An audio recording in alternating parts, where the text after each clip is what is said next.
Lecture du livre des Actes des Apôtres, chapitre 11, versets 1 à 18.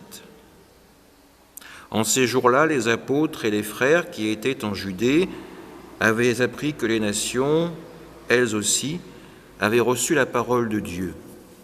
Lorsque Pierre fut de retour à Jérusalem, ceux qui étaient juifs d'origine le prirent à partie en disant « Tu es entré chez des hommes qui ne sont pas circoncis et tu as mangé avec eux. » Alors Pierre reprit l'affaire depuis le commencement et leur exposa tout dans l'ordre en disant « J'étais dans la ville de Jaffa en train de prier, et voici la vision que j'ai eue dans une extase. C'était un objet qui descendait. On aurait dit une grande toile tenue aux quatre coins. Venant du ciel, elle se posa près de moi. Fixant les yeux sur elle, je l'examinai, et je vis les quadrupèdes de la terre, les bêtes sauvages, les reptiles et les oiseaux du ciel. J'entendis une voix qui me disait « Debout, Pierre, offre-les en sacrifice et mange. » Je répondis « Certainement pas, Seigneur, jamais aucun aliment interdit ou impur n'est entré dans ma bouche. » Une deuxième fois, du haut du ciel, la voix répondit « Ce que Dieu a déclaré pur, toi, ne le déclare pas interdit. » Cela se reproduisit par 3 fois, puis tout fut remonté au ciel. Et voici qu'à l'instant même, devant la maison où j'étais, survinrent 3 hommes qui m'étaient envoyés de Césarée. L'Esprit me dit d'aller avec eux sans hésiter.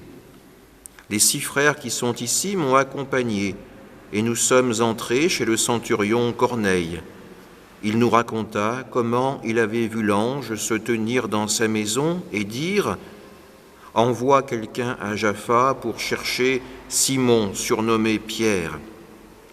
Celui-ci t'adressera des paroles par lesquelles tu seras sauvé, toi et toute ta maison. » Au moment où je prenais la parole, l'Esprit Saint descendit sur ceux qui étaient là, comme il était descendu sur nous au commencement. Alors je me suis rappelé la parole que le Seigneur avait dite. Jean a baptisé avec l'eau, mais vous, c'est dans l'Esprit Saint que vous serez baptisés. Et si Dieu leur a fait le même don qu'à nous, parce qu'ils ont cru au Seigneur Jésus-Christ, qui étais-je, moi, pour empêcher l'action de Dieu? En entendant ces paroles, ils se calmèrent et rendirent gloire à Dieu en disant « Ainsi donc, même aux nations, Dieu a donné la conversion qui fait entrer dans la vie. » Parole du Seigneur. Pierre, lui aussi, a besoin de vivre la conversion. Il a besoin de s'ouvrir davantage à la volonté de Dieu. Et nous voyons que cette conversion, pour lui, commence tout simplement en se mettant en prière. Prier est parfois quelque chose de difficile. On peut avoir l'impression que cela ne sert à rien, que c'est du temps perdu. Pourtant, chaque fois que nous prions, nous nous rapprochons un peu plus de Dieu, nous le laissons nous parler.